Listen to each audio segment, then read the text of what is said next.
सादर नमस्कार, सादर जय जिनेंद्र। क्षमा ब्रेकिंग जैन न्यूज प्रतिदिन प्रातः, दोपहर एवं रात्रि में देश भर से संपूर्ण जैन समाज से संबंधित सही और सकारात्मक समाचारों के लिए देखना और सुनना न भूलें। साथ में आपसे विनम्र निवेदन है कि यदि आपने इस चैनल को सब्सक्राइब नहीं किया है तो कृपया अवश्य कीजिए और शेयर और लाइक करके धर्म प्रभावना में सहयोगी एवं सहभागी बनिए।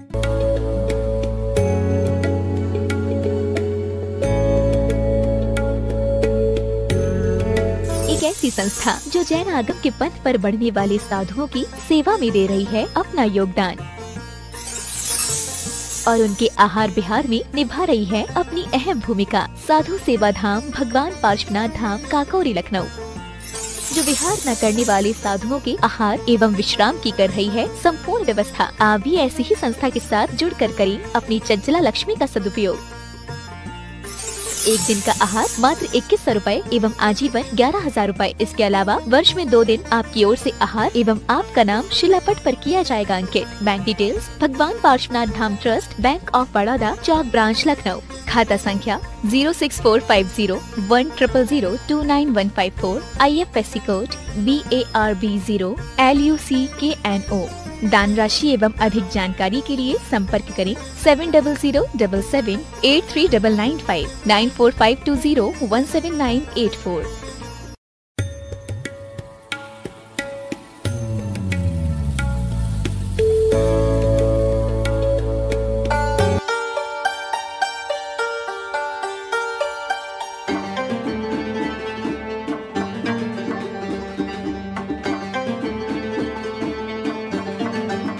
मैं महाराज श्री के दर्शन मैंने पहली बार किए थे जब मैं ब्रह्मचारी था 2010 में, और मैं एक ग्रंथ लेकर के गया था सम्मित शिखर जी।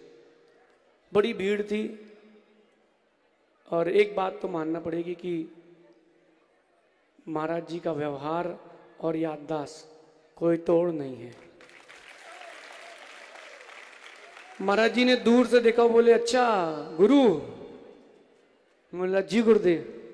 बोले कमरे में आओ। हमने ग्रंथ बैठ के उन्होंने पूछा क्या चल रहा है। मुझे लगा था कि कुछ हो सकता बोल देंगे, लेकिन महाराज जी ने एक ही पंक्ति की थी। मुझे अच्छे से याद है 2010 सम्मित शिखर जी गुणायतन की बात है। महाराज जी बोल रहे थे हमसे कि अर्जुन बन के रहना, विजय तुम्हारी होगी।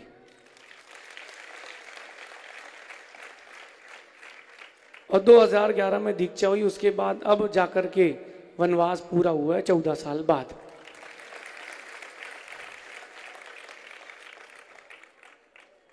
सबके लिए एक बात कहना है कि आपका वर्तमान आपके भविष्य को बताता। भैया जी बैठ जाओ, भैया भैया वहीं बैठ जाओ। आपका वर्तमान आपका भविष्य बनाता है, तो क्यों ना अपन अपने वर्तमान को ही अच्छे से जिए।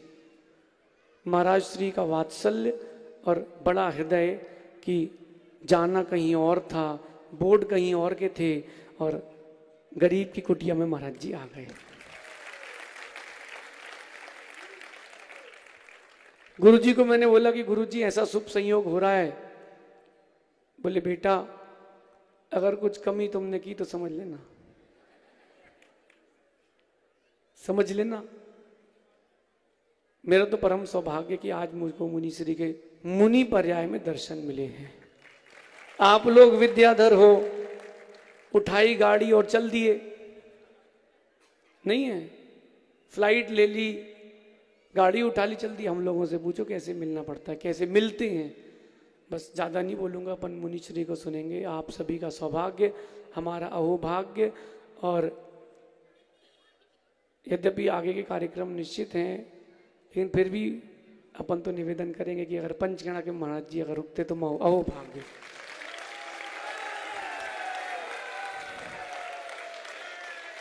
चार नहीं 4 लाख चांद लग जाएंगे।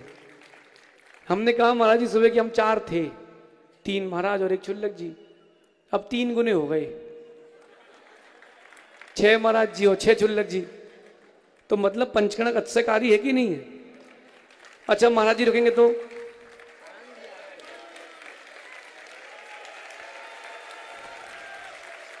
और कोई भी त्रुटि हुई हो उसके लिए हम क्षमा प्रार्थी हैं। क्षमा बड़न को चाहिए, छोटन के उत्पात। बस आपका आशीर्वाद ऐसे ही बना रहे। जैसे यहाँ हम आपके दर्शन कर रहे हैं, कभी वो क्षण भी आए कि सिद्धशिला में भी आपके परस्पर में बैठे। भगवान महावीर स्वामी की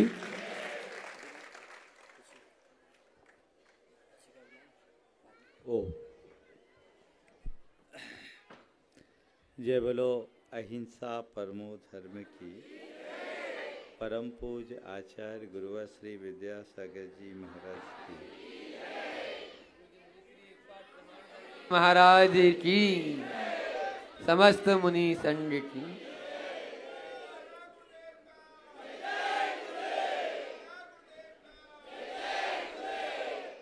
आज आप सब लोगों को बड़ा अच्छा लग रहा है, क्यों लग रहा है? क्यों लग रहा है? हाँ, भाग है। गुरु के आने से श्रद्धालुओं के मन में हमेशा हर्ष होता है, पर आज हम लोगों को भी अच्छा लग रहा है क्योंकि हम अपने भाइयों से मिल रहे हैं। साधु का साधु से मिलन होने पर एक अलग प्रकार का प्रमोद भाव प्रकट होता है। बचपन में हमने एक कहावत सुनी है, 4 मिले 64 खिले, होय 20 कर जोर, और साधु से साधु मिले हर से रोम करो। समझ में आया कि नहीं आया? मुझे खोलना पड़ेगा। 2 आंखें हमारी, 2 आंखें सामने वाले की। 4 मिले, हमारी 32 और सामने वाले की 32, 64 खुले। और होए 20, 5 5 10 और 10 सामने वाले के 20, होए 20 कर जोर, और साधु से साधु मिले हर से रोम करो। हम लोग रोज अपनी प्रार्थना में कहते हैं गुणिषु प्रमोदम। गुणियों के प्रति प्रमोद भाव होना चाहिए।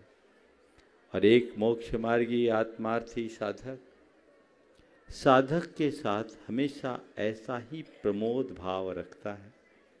जब मिलते हैं तो ऐसा ही हर्ष होता है। कल मुझसे किसी ने पूछा था, महाराज आप मिलने वाले आपको कैसा लग रहा है? बोले भैया तुम लोगों में हम लोगों में अंतर है, हमें कैसा लगेगा वो कल देख लेना, पर इतना बता देते कि तुम्हारी तरह एक्साइटमेंट नहीं होता। समझ गए? हम लोग सहज जीते हैं और यही सहजता हमारे जीवन का रस बनना चाहिए। वो रस हमारे जीवन में आनंद भरता है। आप लोगों के यहाँ ये पंच कल्याणक का योग बन रहा है, आज से ही शुरू हुआ। महाराज जी का सानिध्य निश्चित ये आप लोगों के महान पुण्य के योग से बना है। हम आ रहे थे, जाना तो सीधे फंदा कला से नेहरू नगर की ओर था, लेकिन यहाँ के लोग बार बार आए, महाराज जी का अनुरोध लेकर आए। महाराज जी की इच्छा है आप आएंगे तो मिलना हो जाएगा। और आपके अनुभव और पंचायत कमेटी के लोग, महाराज जी आप चले इधर चले इधर चले। हमने कैलकुलेशन बिठाया, हमने कहा चलो बहुत योग बन रहा है तो बना लो। महाराज जी अपने जन्म के पहले से जुड़े हुए, इनका पूरा परिवार बहुत अच्छे से जुड़ा हुआ, संघ की खूब खूब सेवा की। इनके पिताश्री 4 भाई राजेश, भरतेश, चक्रेश, मुकेश और चक्रेश, और ये पूरा परिवार जुड़ा, शुरू से जुड़ा हुआ। पहले इनको गुरु कहते थे, अब गुरु बन के मिले हैं। अच्छी बात है, भावनाएं बहुत अच्छी है। तो हमने कहा चलो योग बन रहा है तो बना लो। और फिर हमने भी सोचा भोपाल जाओ तो चौक छोड़ के जाना ठीक नहीं है। तो चौक का इलाका, हालांकि अब पूरा चौक उठ के जैन नगर में ही आ गया सब। हमें याद है जब 1995 में यहाँ पहली बार आए थे तो मैदान था, पवन सुपर और राजेंद्र आम्रपाली एक बार लेकर आए थे, और 99 में जैन नगर की प्रतिष्ठा गुना में हुई, और उसके बाद 2000 में हम लोग यहाँ आए थे, तब केवल मंदिर बना था और 2-1 मकान बने थे। आज 25 सालों में पूरा रूप ही बदल गया। बंधुओं, ये बाहर का रूप तो बदलता दिखता है, भीतर का भी रूप बदलना चाहिए। जब तक हम जीवन का गुणात्मक परिवर्तन नहीं करते, तब तक जीवन की कोई सार्थक उपलब्धि नहीं होती। हम सबको अपने जीवन के गुणात्मक परिवर्तन का लक्ष्य लेकर के चलना चाहिए। उसे हम लक्ष्य में लेकर के चले, आगे बढ़ें। हर साधक का एक ही ध्येय है, वह है अपने आत्मा की उपलब्धि। हम उस आत्म उपलब्धि के मार्ग में आगे बढ़े हैं। साधक आत्मार्थी पहले होता है, बाकी बातें बाद में जुड़ती है। और आत्महिताय बहुजन सुखाय, ये भावना और लक्ष्य लेकर हम लोग सब चलते हैं, चलते आ रहे हैं। सभी को अपने जीवन का यही लक्ष्य बनाना चाहिए कि दुर्लभ मनुष्य पर्याय को पाकर हम इसे कैसे सार्थक बनाएं। आज के समय में एक बड़ी विसंगति दिखती है कि लोगों के हृदय में धर्मानुराग प्रबलता से दिखता है। धार्मिक आयोजनों और गुरुजनों के समागमों के प्रति लोगों की अभिरुचि और उत्साह अच्छी मात्रा में दिखती है, लेकिन जीवन व्यवहार में जैसा परिवर्तन दिखना चाहिए वो नहीं दिखता। इसके पीछे मुझे एक ही बात समझ में आती है कि इस बाहरी धुंध में हम भीतरी प्रयोजन को भूल जाते हैं, वो ओझल कर देते हैं। हमें चाहिए कि हम भीतर के तत्व को पहचानें। हम लोग धर्म प्रभावना की बात करते हैं, पंचकल्याणक हो गया, पूजन हो गई, विधान हो गया, बढ़िया आगवानी हो गई। आज आप लोगों ने बढ़िया आगवानी की भी है, कहना भी पड़ेगा मुझे, है ना। हालांकि अभी तो ये जैन नगर की है, भोपाल वाले कहीं पीछे नहीं रहते। ताम झाम में भोपाल तो बहुत आगे है ना। ये सब हमने कर लिया, लेकिन किसके लिए ये कभी भी मत भूलना। हमारा मूलभूत ध्येय यदि हमारी दृष्टि से ओझल हो जाएगा तो हम अपने संसार को समेट नहीं पाएंगे। हमें अपने संसार को समेटना है। भाव भ्रमण कैसे छूटे ये लक्ष्य बनाना है। यदि ऐसे लक्ष्य और उद्देश्य से भरकर हम अपने जीवन को आगे बढ़ाएंगे तो हमारे विचार और व्यवहार में सहज परिवर्तन आएगा। हमारा स्तर गहरा होना चाहिए। हम केवल ऊपरी स्तर पर न जिए, भीतरी स्तर पर जीने का अभ्यास और प्रयास करें, जो हमारे जीवन को बेहतर बना सके। काफी समय हो गया है। Kshama breaking Jain news YouTube channel पर विज्ञापन देकर धर्म प्रभावना में बने सहभागी।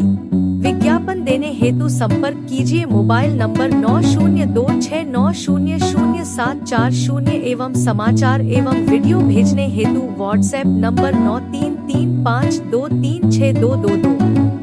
क्षमा breaking Jain news YouTube channel देखने के लिए आपको बहुत बहुत धन्यवाद। सादर प्रणाम। सादर जय जिनेंद्र।